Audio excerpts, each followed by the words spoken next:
We're so pleased to hold this special event for Anti-Racism Learning and Advocacy, or ARLA. Today, we are grateful to welcome Mar Valdecantos as our guest presenter, speaking on the topic, Working to Make Northfield a More Just Community.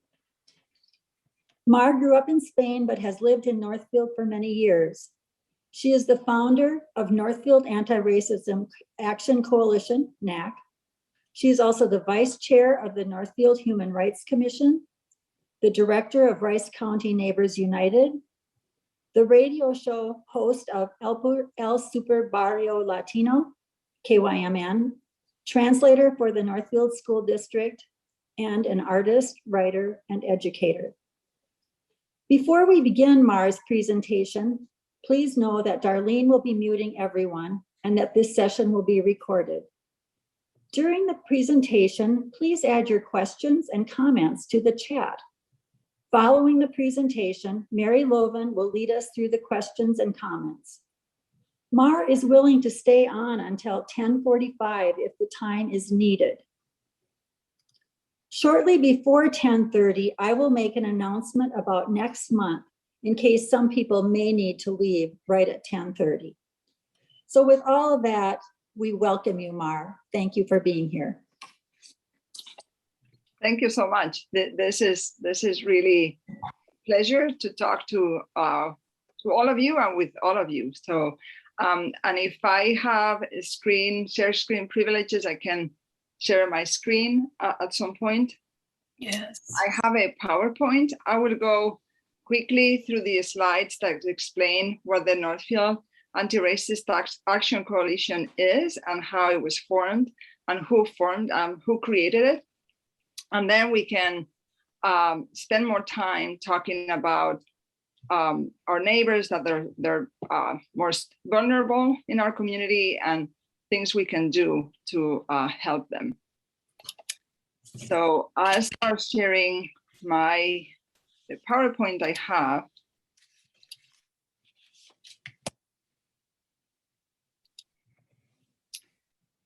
So hopefully you see my screen. Yes. Okay, so I wanted to start with just before the full PowerPoint with a context of what has happened in the last 2 weeks. As you know, Father Denny, a true justice warrior, connecting communities in Northfield through his parish, St. Dominic, passed away.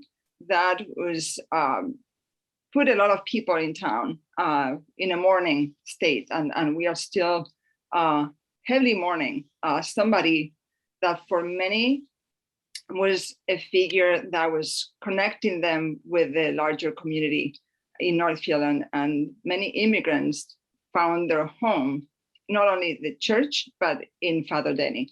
And he was by all means a very unique person. My connection is I'm not affiliated with any church. I grew up Catholic, so that environment to me is very known. I feel at home in that church, but I'm not affiliated to any church. But the connection was through human rights and how he would allow Lucy and I in the Human Rights Commission come and get complaints from people and so forth. And then this week, it was the surprise sale of Northfield Estates apartments that nobody knew this was happening. We wanted this building to become a co-op, so we knew people wouldn't be displaced, but the sale happened. So now we're all kind of worried about the future of all the many, many families that live there. And I share with you this poem that I found when we gave Father Denny the Northfield Human Rights Award in 2017 near the Martin Luther King Jr. Celebration. So I will share Connie has a PowerPoint, so she can share with everybody, and you can read that beautiful poem, which basically says that the beauty of serving, the beauty, and all of you probably feel that way, of how wonderful it is to serve and to help other people. So the whole poem was a gift to Father Denny. We're happy that was done when he was alive and not after passing in such a sudden fashion. So now I would start the formal PowerPoint of this talk. And as Connie said, I'm originally from Spain. I met a bit like what Darlene, right? Is your name? With your son, you were talking about your son getting married to a woman in Honduras.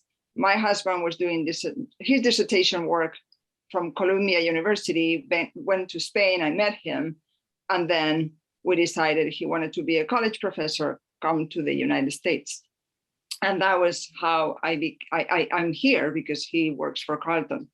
But I'm not part of the immigrant community here in terms of part of the low income group of people that they suffer specific things that I don't suffer, because I come with all these privileges I have as an immigrant.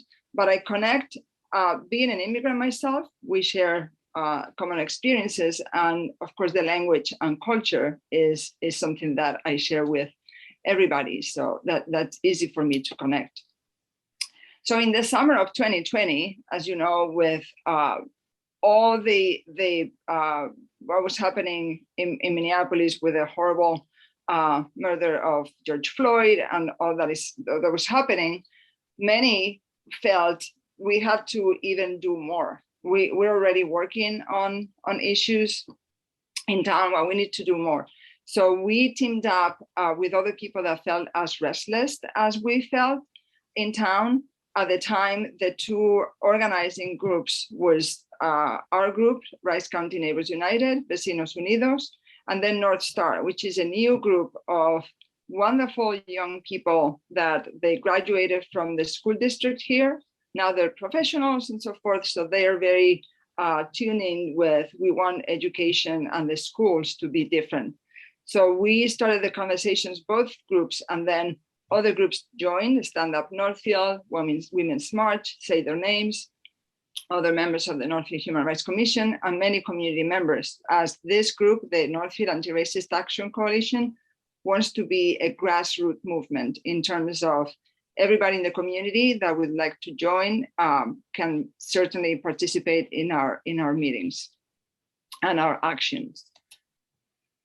And here's the vision and mission statement. We know racism and discrimination exists in Northfield in all areas, and we want to commit towards changes and actions out of love and care for our community, because Black, Indigenous, and people of color, BIPOC, are most impacted by both the current conditions and potential solutions. BIPOC voices are prioritized in all of our work. We are an open group of neighbors, non-hierarchical, community-based, focused group that recognizes everyone's leadership and expertise. Our door is always open to foster dialogue and find solutions. We are now in our second year. In the second phase, we chose an initiative that the whole group can work on, because in the first year we were working in different areas. It was the housing group, the business group, the education group. So all of those groups, that the climate of the city group, religious institutions. So we band all of us together towards working on one thing this year, and sure enough, the group chose at our meeting on October 4th the hardest of all the initiatives, because it was pathways to homeownership. One of the things we're also doing is collecting stories and mapping Northfield. So that's a work that separately Rice County Neighbors United and North Star were doing, and now we're merging both things. So the mapping of Northfield and the equities and all the things we see happening in our community, and segregation as well. And North Star started collecting stories, and we're merging both into eventually a website with all of this. I'm collecting stories as well now from our immigrant friends in Spanish. And it's just so horrifying to read about them, and heartbreaking, all of them. And everybody, when telling those stories is really hard, because you relive the trauma. And for many of us, myself included, when we relive those moments where we were treated poorly just because we're not white, those moments are traumatic. So when people are telling us their stories, we don't want them to have to retell them. So the idea is to create, to have voice actors, and I can play later if you like, what North Star already has in place, and I can share with you as well. Voice actors will retell the story. It's not the people that were the victims, and we don't want to be feeling like victims. We want to be feeling a productive member of the community. And I can share some of the stories that I was just reading before this talk again. And the many people that have encounters that are scary and really troublesome. You might be, I know I have many stories of people paying at the store and asking for maybe the price was discounted, and they're looked down into, oh, you're paying with our money. Because sometimes people pay with food stamps and the SNAP card. So that puts them at risk of abuse and situations that are very scary, just at the counter when you're paying your goods. Other people tell stories of a man that his daughter was kind of intervening to translate for him with a family that wanted something to be done in their home. And the family said, oh, we love your work. We love the prices. This is perfect. When this father ended the work, the family said, oh, we don't like it. We're not going to pay. So the person tried to get payment, and the family said, oh, no, we don't like it. And if you start making an issue out of this, we're going to call immigration. We're going to call the police and immigration ICE. So, of course, the father had to walk away from his payment. Or a woman I know that was coming back just recently during the Jesse James, defeat of the Jesse James. She was coming back home, and she was walking by the little mall where Carboni's is, and the clothes closet, and farther down the hardware store. She was just stopping, just kind of just passing by, and these people were gathered in the area, and these two men approached her and said, well, what are you doing here? This is not a festivity for you. This is not your history. This is not your place. You should go. And these were two big men against the woman. And then her son and husband, and when she made it home, they were saying to her, why didn't you record them? I was like, I was in shock. I would be too. I was so traumatic and so scary for this friend of mine walking back home. And those interactions happen frequently. It has happened to me as well. I don't know if it's the pandemic, but in clinic settings over the phone even, I've been treated very, very poorly. It so happens to be that one of my kids is usually with me when those things happen, which is very unfortunate because for them, it gets really scary for me to react and to say something in the spot. And I reflect, I should have asked for the manager or something. I tried once, didn't make it to the phone tree of the manager. But anyway, it also happened to me, and I was telling this story in a different presentation. I have what I call my racist jacket. I was buying some things, this specific jacket in a place downtown that no longer exists. And the woman was treating me so poorly. And then when we left the store again, my kid was with me, and they asked, so what happened there? And I said, well, what do you think? You just witnessed a very discriminatory interaction. Why is that? Who knows? The woman probably thought, oh, this woman has an accent. She's probably a poor immigrant and she knows nothing, and she probably has no money. And even if I was paying my money, our money, if you are seen as that poor immigrant, is no good. which is very, very unfortunate. So I never wore the jacket. Every time I see it, I try, and it reminds me of that interaction still in my closet. I should donate it at some point because it's been years and I can't. So this is the kind of demographics in Northfield. This comes from the Northfield website. We still have to get the updated numbers from the 2020 census that all of us worked so hard for that to be successful. And I love working for the census. So if I'm still here 10 years from now, I'm certainly signing up to work on the 2030 census again. This is a community that is very white, as you can see. There's in terms of racial makeup is very, very white. The Hispanic community, as you see, is not a race. Hispanic or Latinx is not a race, is an ethnicity. So this is why it's located in a separate category. Is estimated to be at 8.4% of the population. It's probably more right now.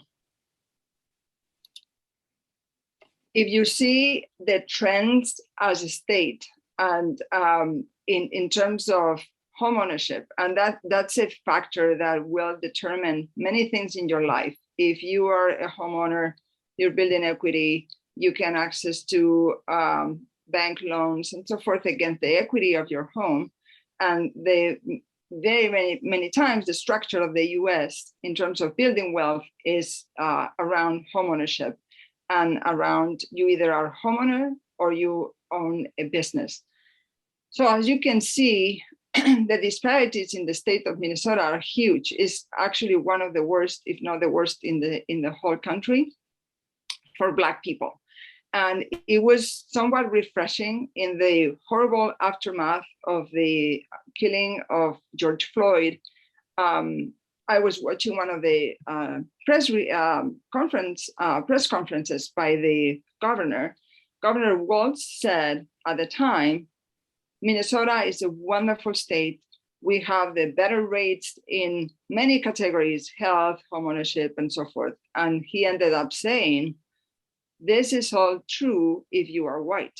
So if you are Black or from other minorities, the story here in the state is very, very different. So, and that is when we talk about systemic racism, this shows that something is very wrong here in terms of access to something as central and key as it is homeownership in the United States. And again, this PowerPoint, you should, if you want it, Connie has it, so she can share with everybody. And the work that Rice County Neighbors United has done and brings to the Anti-Racist Action Coalition that we formed, all of us, is the work on homeownership. We started the creation of Rice County Neighbors United was in fact around what was happening at the Northfield Estates. At the time, Lucy and I went to the Catholic Church, talked to Father Denny. He said, you can collect complaints in our church. He was so excited. It was just wonderful to see somebody so excited about people helping a community that he loved so dearly. So we would go, and I thought the topics will be different and different areas. Well, all of the complaints, or most of the complaints, were about housing, and specifically about the Northfield Estates. And the Northfield Estates is located on Highway 3, across pretty much of Dairy Queen. This is 4 blocks of 4 buildings of many families living there and feeling that they're stuck.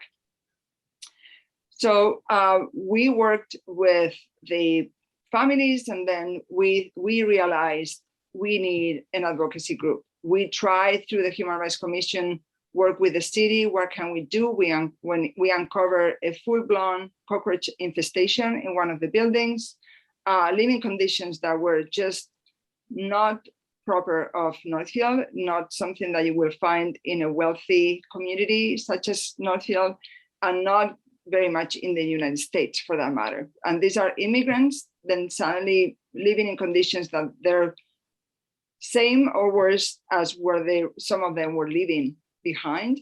And you have to understand that the community here, many of them are teachers in Mexico, they are business owners in Mexico. They left because the economic structure didn't allow them to prosper. And many of them were suffering violence in terms of, if you have a business, you have extortion, you have to pay somebody because you have a business. So this is a community that is very diverse within itself. It's not the idea of these poor peasants that come from Mexico, but they come from communities that suddenly find themselves trapped in this horrible state of things here in terms of access to an immigration reform that we don't have and housing. So Northfield is a very expensive city, as you probably know. One of the most recent housing studies done by Rice County came up with that we are the third most expensive county in the state of Minnesota, which was very surprising for many of us. But it wouldn't surprise if you live in Northfield, where the average home price right now is $360,000, which is a huge amount to pay if your work is just low-paying jobs. As many people in Northfield, not only the immigrant community, but many other families in Northfield have the same issue of, I don't get a job that pays enough for this. And to me, I keep saying that the worst phrase in the English language is the working poor. If you're working, you shouldn't be poor, right? But people go about the notion that is actually okay, which is in itself a huge issue. And then the specific obstacles for the immigrant community that makes them at risk of abuse, and then they're stuck in two places, the trailer parks and low quality apartments, such as the Northfield Estates. And now with the sale, we're fearful of, are these people gonna respect the tenants that are there, are gonna be displaced because the rent may go up, but that's not the only issue, is also for mixed families that some of them are undocumented, won't have the proper IDs to present to these new people.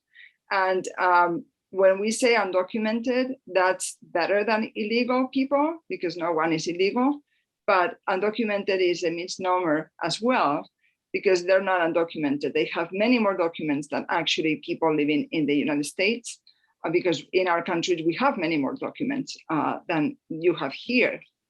The issue is that none of them are issued in the United States. That's why they're called them undocumented. It's undocumented in terms of US issued documents. So the only one, many families, if they have people that they don't have a legal status, is the municipal ID we have in town. That would be the only document that is issued in the US. Of course, it doesn't have any legal weight, but at least it's something that they can access to. So those mixed families with undocumented people cannot buy a home. They cannot access mortgages and so forth. The credit history, the way that is asked in terms of steady employment that you can show and things like that, that structure of the credit, despite the fact that immigrants is a community that always work. It's very seldom that you hear somebody unemployed. They might be out of work today and tomorrow they have a new job, or they have 3 jobs at the same time and they balance all of them. There's some people that work, I won't tell you what restaurant, but the owner was in a profile and a story years ago in the Northfield News. He was saying that he was working 2 jobs and he only had time to sleep an hour. So his mother will bring new clothing to his car where he was sleeping for an hour between jobs. And that happened for a year.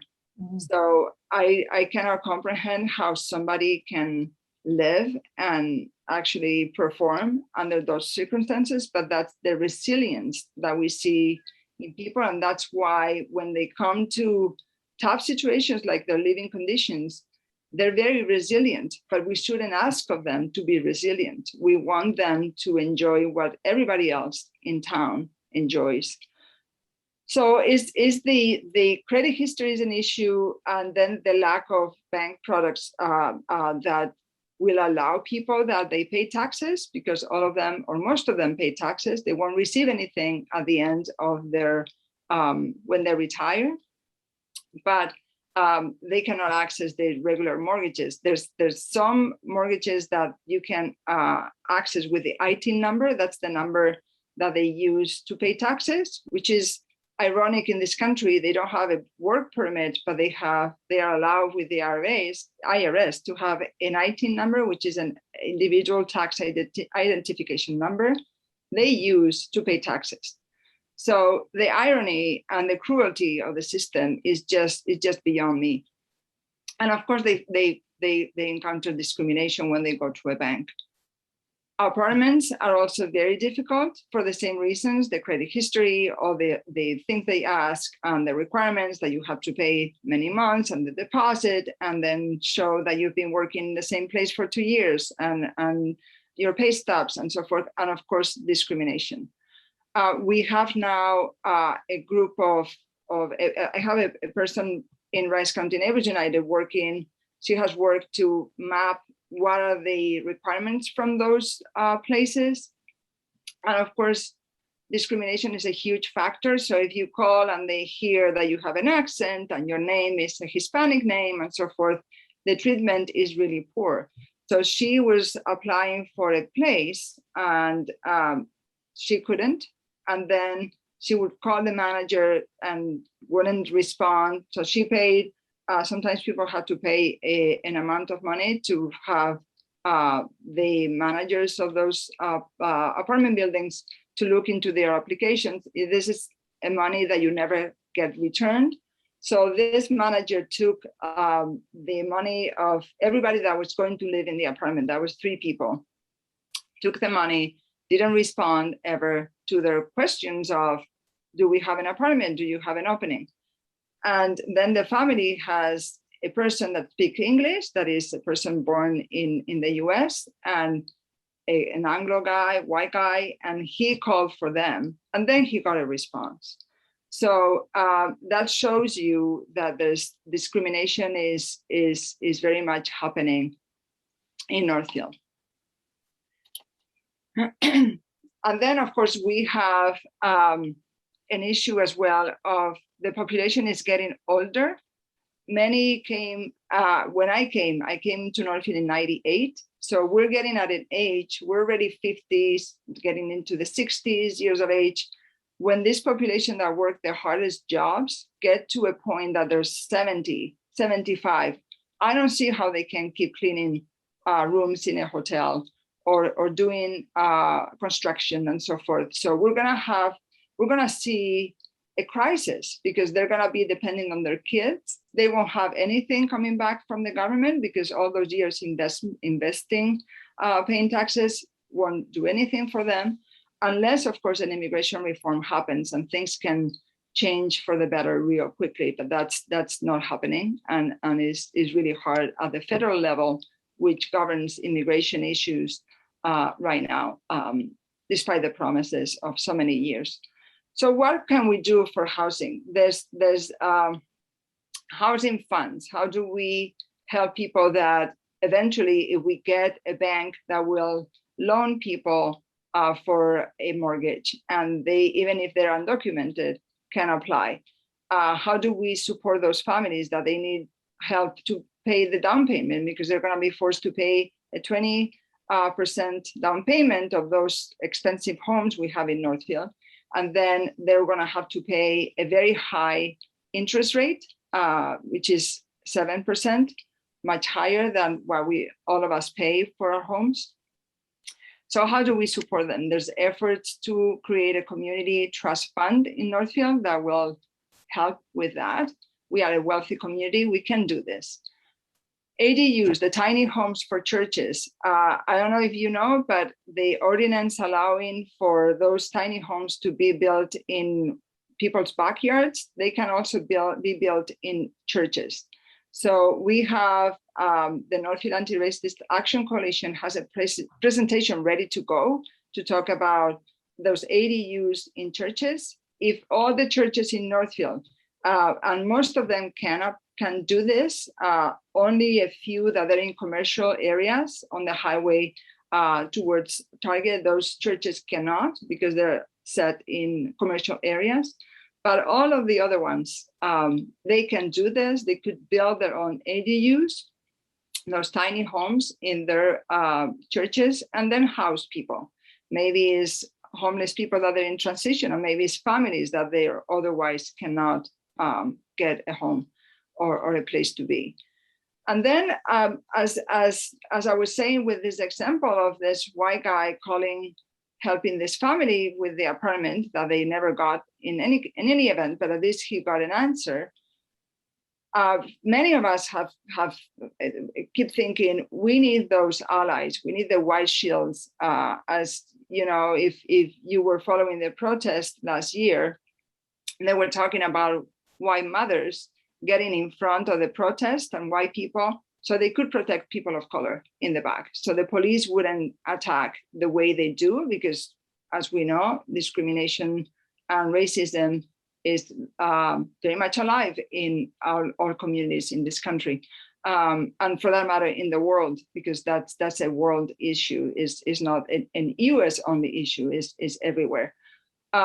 So can we create this network of people? And people call me with all sorts of questions. How do I file something in the court in Faribault? So they need information. I call the administrator office at the court in Faribault and inquire. Can we expand this group of people with, they need to call somebody and they need to speak English and they need somebody to inquire about things. Can we create that network of people that will go to a bank, for instance, if somebody is looking into something? You don't even need to speak Spanish. You will know what is happening when you're talking with a teller in a bank, or you're talking about payments for a clinic. So that is part of the work I would like to see here happening as we expand on how we support our most vulnerable people. So this is the extent of the presentation, and I will stop sharing my screen right now, so we can have a conversation. And you don't even have to have questions; just comments will also be important. The work we do in Rice County Neighbors United is a work that at some point shouldn't happen. We need to be a community where these things are not needed. We don't need to support neighbors because everybody will have access to the same opportunities. And just recently, somebody was talking about the food shelf in Northfield keeps expanding. Now we have 2 in Northfield, 1 in Faribault. And I said, that is great that we have that support for people, but that's a failure. It shows a failure of our communities, our way of life, that people have to, even if they're working and they're those working poor, they need to go to a food shelf. That shouldn't be. That in my view is we're failing. We're doing things completely incorrectly. So yeah, what are the questions, comments? I can share if you'd like to listen to what North Star they're doing with the collecting the stories and having voice actors tell them for people that otherwise is really traumatic to tell your own story. So if you want, I can do that. Let's see if I can share my screen again. Go ahead, Mark. Okay, let me see. Cool. Okay, there is a question now. Okay.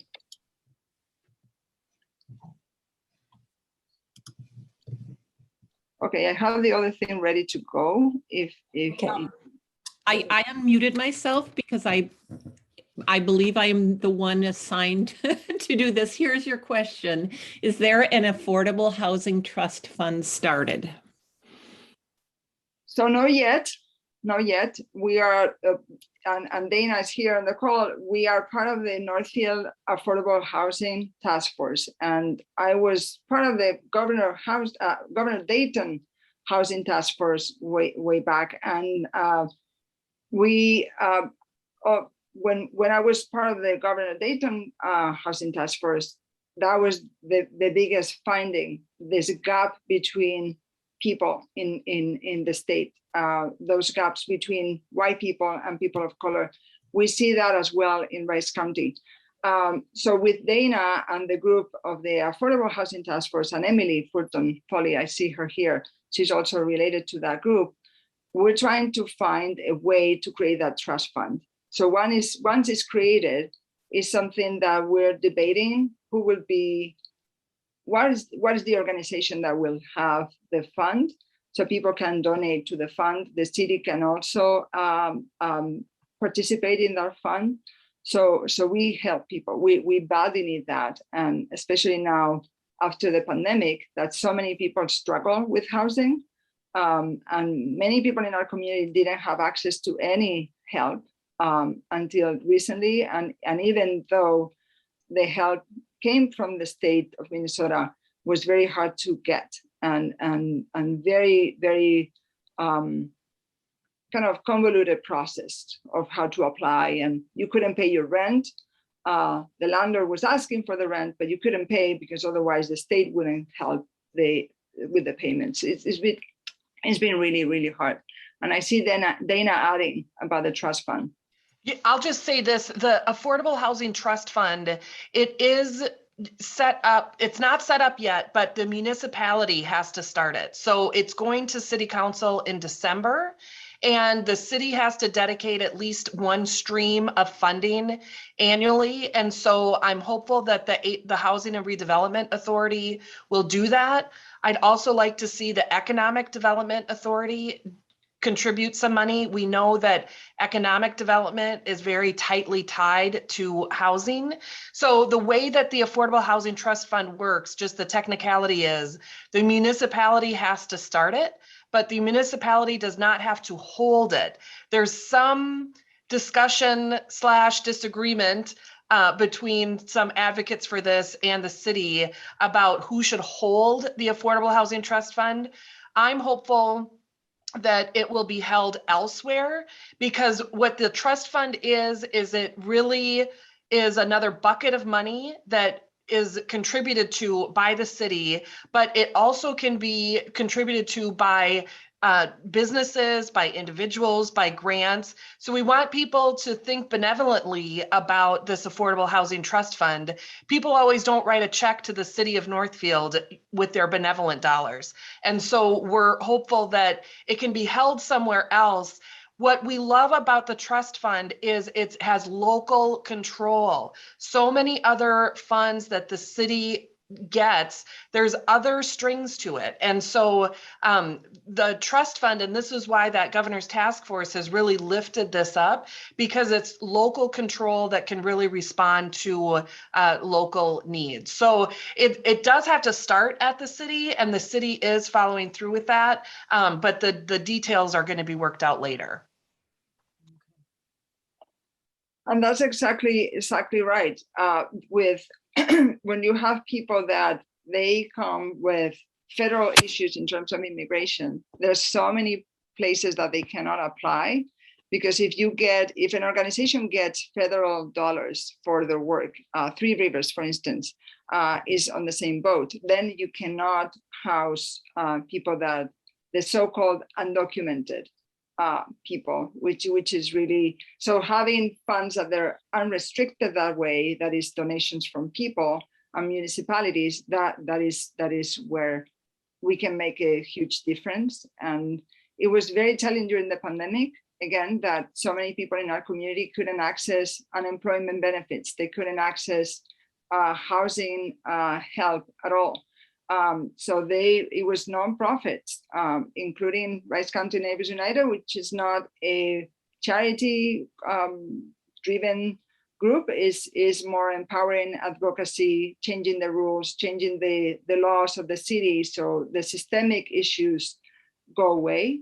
Like now we've been working on the ordinance that now is changing the rental code in Northfield. So abuses like what is being happening at the Northfield Estates and other places don't continue to happen by enforcing rules. If you are a bad landlord, the city is going to be on top of you. So that's the work we do. We try to change the conversations. We try to be an advocacy group, but during the pandemic, whatever little funds we have, we're a very small nonprofit based. Basically, we are a group of volunteers, and it's out of my home. We don't have an office. We're very simple operation, but with a large and we hope a good way of helping people. But whatever funds we had, we were surrounded by desperate people and people with COVID in their homes, unable to get out. The whole family was quarantining. So we had to distribute whatever little funds we could come up with from sometimes is like the gift we got years ago from Bethel, that those are what Dana was saying, those unrestricted funds, because you might get a grant, but the grant is dedicated to the work of the grant, that because you talked about, we're going to do this work, you cannot use that money for other purposes. So whenever is unrestricted funds, those are the best ones because you can use them when there's a crisis. And so we try to respond to crisis. So we've been navigating one that everybody has been deeply affected. Can I ask a question? I'm going to follow up here. Just Dana just added, just in case you're not all watching your chat, Dana added just an addendum to what she said and what Mara is saying as well, which is not all the questions are answered yet about the trust funds. So some of that is still to be determined. I started to hear someone with a question, but maybe I can jump in with this one that's also come up in the chat. And then whoever was next can jump in. But would there be a system similar to Habitat's to monitor who gets the funding and repayment?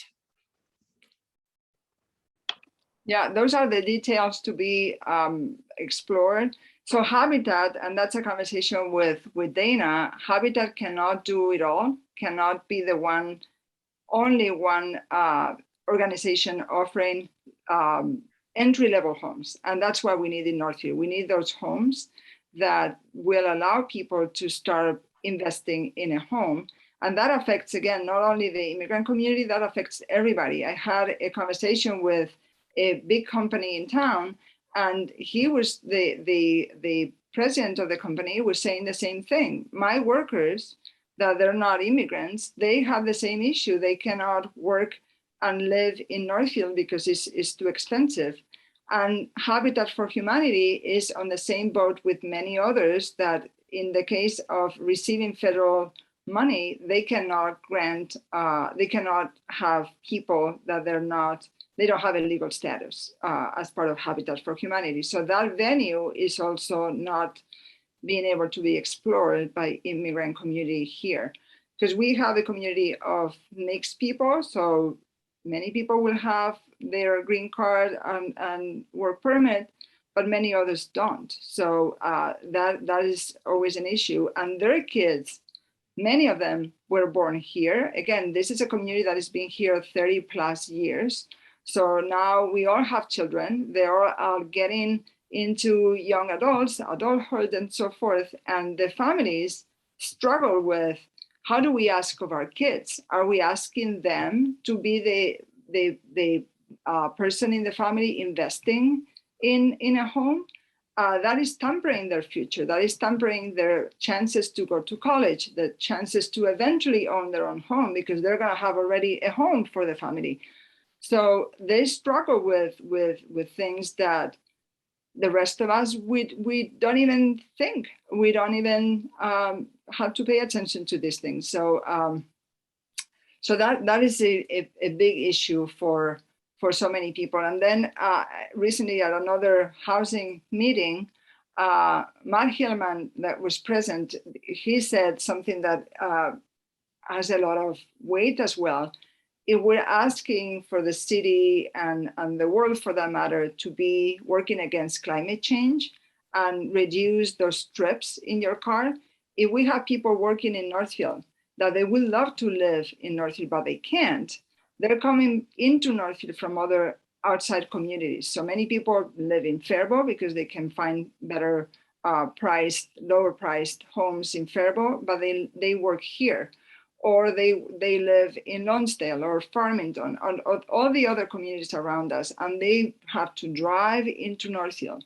So that is something that we can also think in terms of, if we have those entry-level homes in town for all those people, that is also something that will have an impact in questions of climate change. I have a question about the tiny homes and how you propose to let people know about that. Our church, Bethel, is a very active Mission and Justice Committee, and I think we'd be very interested in hearing more about that. What have you done on that front, and how much does a tiny home cost? Maybe you could say a bit more about that. Sure. So we have a presentation ready to go. I tried to connect with the interfaith group here in town, but they haven't answered to me because I wanted to present, we wanted as the Action Coalition to present to them and bring that to the many churches probably don't even know that was in the ordinance. So the ordinance was a struggle to pass in Northfield. So many people were against it, thinking, oh my, who are these people that are going to be living in those backyard horrible container homes, which is not the case. And sure enough, the ordinance passed, and not very many people have applied for permits to create those tiny homes. That's not an inexpensive. It's not something that is cheap. It's not something that will relieve the issues we have with affordable housing and access to places. We have a vacancy rate that is way beyond unhealthy. We don't have, in fact, is less than 1% vacancy rate. This is why the homes sell so quickly, and people offer even more for the home, because there's the lack of homes, there's a lack of apartments and so forth. So a tiny home, there are companies that they have even showrooms. I had to go, but with the pandemic, I've been very trying to stay away from groups and places, but there are companies that you can go and see. The entry-level price, we had a presentation, and Dana was there as well, of a company, and I asked that question, how much is this tiny home? And he said the entry-level kind of price is $80,000. So if you compare this to the $360,000 average price for a home, that's a bargain. And so all the churches, again, in Northfield, each church is allowed one tiny home. So if all the churches will team up and create that, we will add to the housing stock that we have in Northfield. We received in the Affordable Housing Task Force a visit from a different group that does it in a way that I think is much more complicated. And the way the churches do it, and that is happening in other places around the state, is they house people in the church building itself. So people have to be back at the church after 6 p.m. They're not allowed. So the restrictions are very, very long, and they're able to use the restrooms and some rooms in the church, and then in the morning, at 6 in the morning, they have to be out of the church and be either the adults in programs or learning something, having education opportunities. And then the kids have to be at school or in daycare or somewhere until they can go back to the church. As you can imagine, that puts a roof on top of people, but it's a huge disruption for a family having to do this. And then they cannot stay longer than a week in any specific church, so they have to move to the next one. So that if you can think of the children of families suffering from those issues, And we ask of them to perform at the same level at school. And that's something that I think educators have to really think through in terms of, I get kids that they couldn't sleep well, or they were on the move with their families, or they're listening to conversations about the parents not being able to pay things. So the stress level of these kids, and we're asking them, again, to perform at the same level, is just very unfair. It's just very, very unfortunate. And again, we're failing as a community if we have people having to suffer that way in Northfield, in the state of Minnesota, and the United States, for that matter, and wealthy countries all around that will allow that.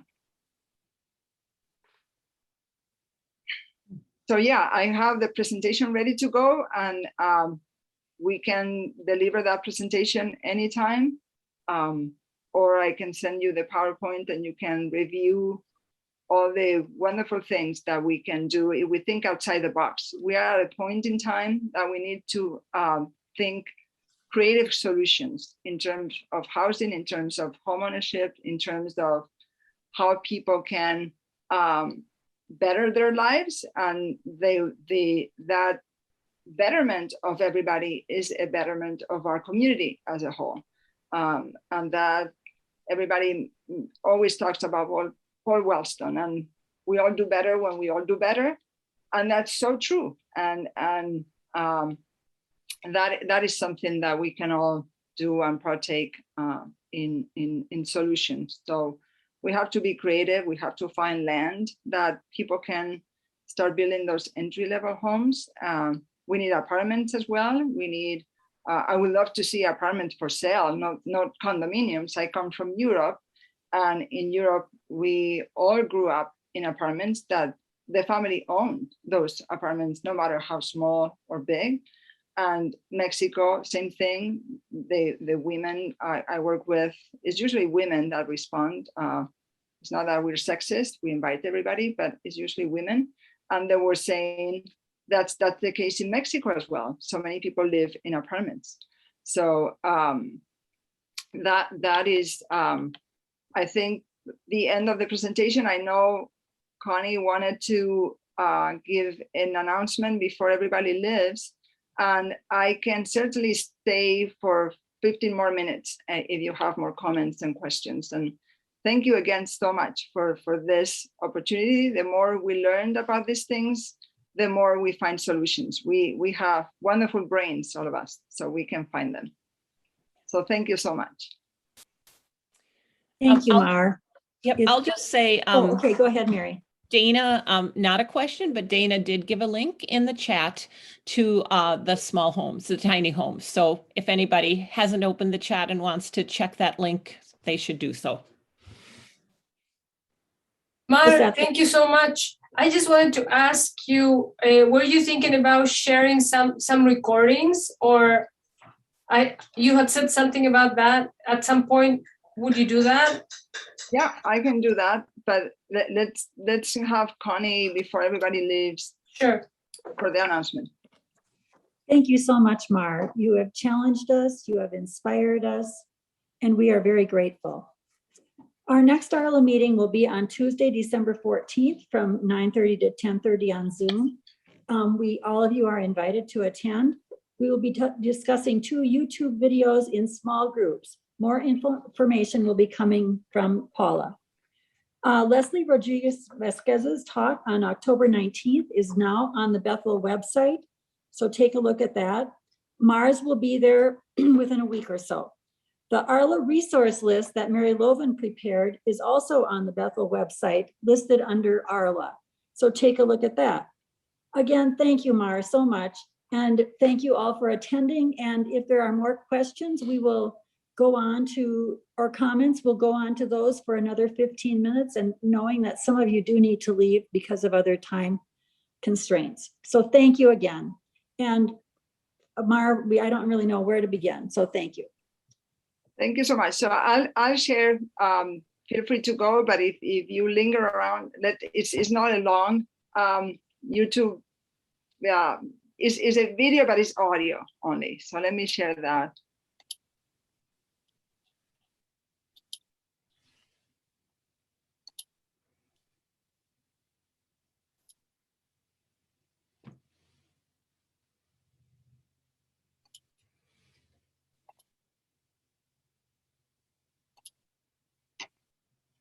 Beginning in the summer of 2020, North Star put out a call for BIPOC community members to share their experiences of racism in Northfield. The following are the 6 accounts we've received since then. By telling these stories, we aim to empower other Black, Indigenous, and people of color in Northfield to come forward with their own experiences and help galvanize an anti-racist movement for equity in our community. Several of these accounts were read by voice actors with the permission of the individuals who submitted them. One of the accounts contains racial slurs, and viewer discretion is advised. In middle school, I was riding the bus in the afternoon, and I was sitting by myself, talking to my friend in a different seat. This boy and girl sitting behind me kept pulling and touching my hair, and I really did not like it. I turned around and asked them to stop. They stopped for a couple minutes and then continued pulling and touching my hair. I got really annoyed and told them to stop again, but they continued. I eventually decided to move into the seat that my friend was sitting in hopes that they would stop touching my hair. They actually got up and reached forward to pull my hair again. They were laughing amongst themselves and talking about how my hair felt to them, calling it weird and poofy. I turned around and told them to stop immediately.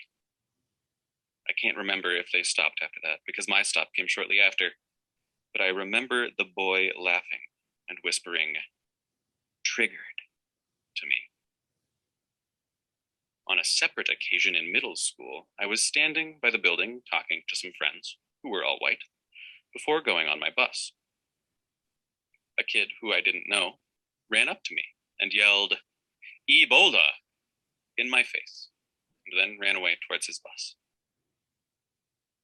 When I was in kindergarten, I was the only Black student in my class, and a girl came up to me and asked me if my skin was burned.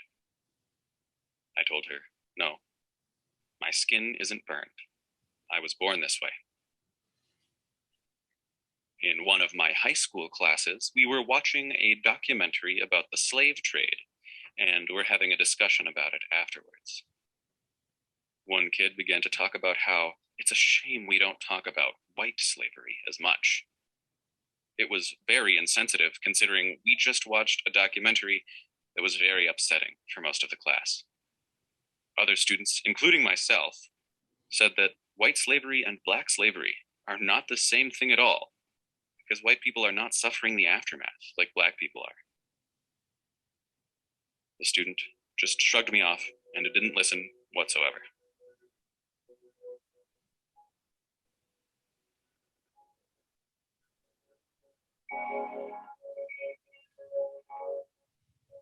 Growing up, I was barely aware that I was one of the few people of color amongst my peers.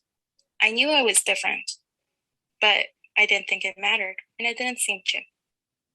It was only years later that I realized that my family was one of the earliest immigrant families in Northfield. In 2nd grade, we were learning about slavery when a boy in my class turned to me and said that if we lived back then and in the South, I would be his slave. That he would have me and my family make him tamales all the time. Every time since then, I would cringe when my parents would come to class and bring Mexican food to share with everyone. They would always beam with pride to be able to share part of our culture. And this boy in particular would always go up to them and tell them how much he loved it. But I could never forget the words he said to me about me being his slave. In middle school and high school, I remember being followed by store staff in most stores when I was out shopping with my mom. It would be even harder not to notice after I could tell that they overheard us speaking in Spanish. This happened in Burnsville at the mall, when we were at the Mall of America, and stores here in town. Throughout my entire time in the Northfield public school system, I constantly felt that I had to assimilate to my white classmates, that I had to keep up with them in terms of my academic and economic status. This led to my parents taking on credit card debt, so I didn't feel that I was lacking in anything. But I still felt less than in my abilities and blamed it on being brown and a child of immigrants. I honestly thought I was unintelligent and an imposter. This led to me whitewashing myself as much as possible and wishing I was a WASP like so many of the other students around me. I had two separate lives. I lived a public life, fitting in with my white classmates as much as possible, and my private home life where I spoke Spanish and indulged in my Mexican heritage. My dad would accuse me of being ashamed of where I came from. He was not wrong at the time. Junior and senior year, I knew I had to get into the most prestigious, selective private four-year college possible, because that was what was expected of my white classmates, and thus of myself. I didn't ask for help because none of my friends were. But the difference being was that my friends had parents that had already applied to college and been through undergraduate and even had graduate degrees. I was going to be a first-generation college student.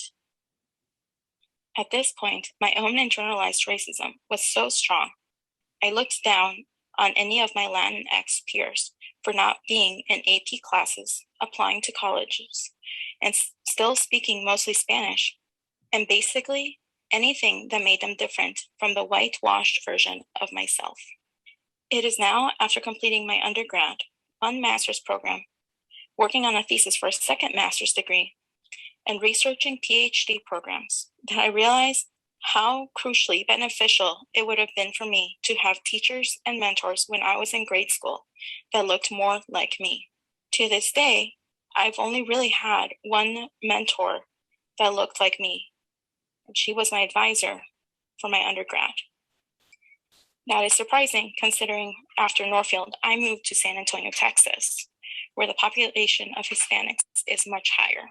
And it is now, as a 28-year-old, that I am making bigger strides in undoing my own internalized racism and prejudice. It is now that I realize how much of those sentiments and ideals came from the silent culture around me while I was in grade school, that it came in part from the lack of representation in those I looked up to. It resulted in me thinking that I could never make it, and if I did, it was going to be a 1 in a million chance. That it also came in part from having very few Black, Indigenous people of color as my friends, and that I still feel more comfortable when I'm in a mostly white group. I don't want any other students that go through the Northfield school system to feel like me, and then have years of work ahead to undo so much that they have learned. I want them to feel like they can be themselves and celebrate their home cultures without shame. That they don't feel like they have to live a double life like I did. I want them to be proud of the brown skin or the Black skin that they have and know that they matter just as much as their white classmates, and that they know that everyone else matters just as much, because that is something I didn't realize I had to learn until after I had left Northfield.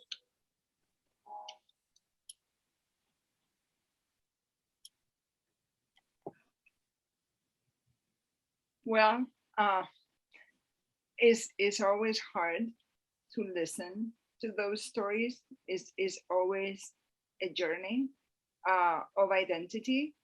In this country, I didn't grow up with these issues of identity of who I am. Who am I? Am I white? Am I whatever?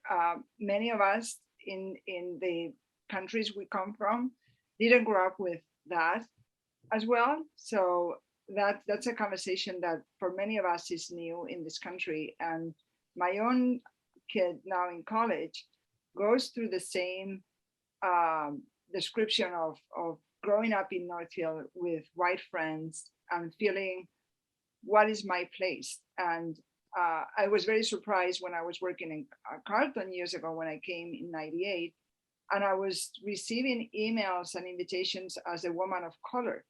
And to me, it was very strange. How come that I'm a woman of color? I'm not a woman of color. I'm white. I've always been white. In Spain, most people are white. Then why am I a woman of color? So it has taken me many years of introspection and think about the meaning of why is that I'm a woman of color? And in that progress, I've developed the imposter syndrome. And where is this coming from? I never had this growing up. I never even knew what it was about. And you get the feeling that you are kind of in borrowed space, that you don't belong in that space, that space is given to you as poor person, that we're gonna give them a platform to be in that space. And that's a very subtle way of receiving that.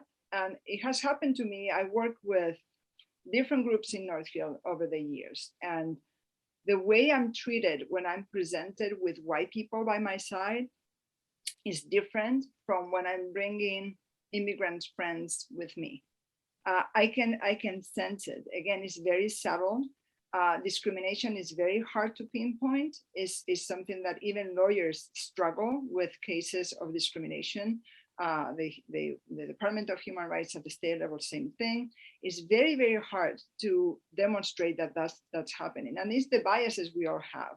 And those biases are not only a kind of an area that belongs to white people, it belongs to all of us. The Hispanic people, we, as myself as a woman from Spain, we have biases. We all have those biases. It is the question of how do we recognize them? How do we interact with those biases that we all have? And what do we do with them? How do we move forward in our understanding that we should, that's very human. We all build knowledge through stereotypes, but we have to go beyond that. We have to learn how to learn more about other communities, myself included. I have, as a person that didn't grow up in this country, I have limited knowledge of many things that work here. Good thing that my husband was raised in this country, but his perspective is also different. He was, his parents were from Cuba, growing up in Florida, in Miami. So he was raised in this culture of this country, but he also brings the perspective of the exile of Cubans. So, but I'm grateful that I have him to explore things in this country that that otherwise to me would be very hard to understand. And he's now saying in his work at Carleton, and he's now in the Dean's office as Director of Advising, he says, I prefer to say not white people, I prefer to say immigrants from Europe or immigrants that they've been here longer, because that's the case. At the end of the day, in this country, unless you're indigenous, a native person from the US, we are all immigrants. It's just a question when you came and how you came and why you came. But we have to all of us think of those things. We cannot have the luxury anymore of brushing them off and thinking, this is not affecting me. It's affecting everybody all over the country and all over the world. I mean, we keep growing as humans, and we keep growing as communities and societies. So that is a work we all have to do, and is hard at times, and is a struggle, but is also the beauty of being humans and being in societies. So I don't know if you have any comment.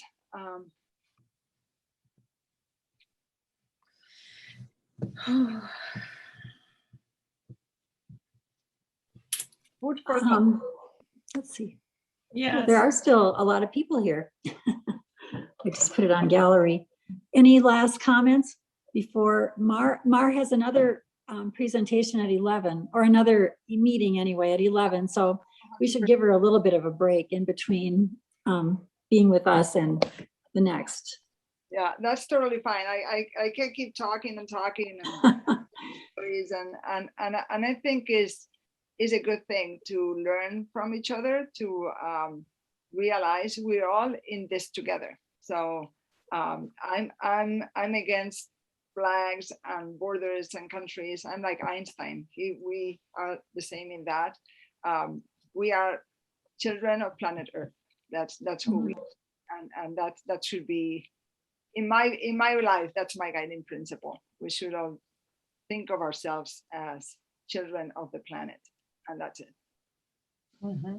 Mara, I don't know if you'll have a chance to look at the chat before you sign off, but I just want you to know I'm reading lots of thank yous to you. And so if you have a chance to check it out, I think all of us are wanting to extend our appreciation. Thank you so much. No, this is wonderful. Anytime I can come back. I love talking to people, and I'm bringing our communities closer together. I think that's the work we need, all of us, to do, and following in the footsteps of Father Denny, even more so now that we know we have him overlooking the work we're doing, and so that is very, very important. Thank you. Thank you so much, Mar. I think that we are all just so grateful, and we would love to have you back. So thank you all for coming. And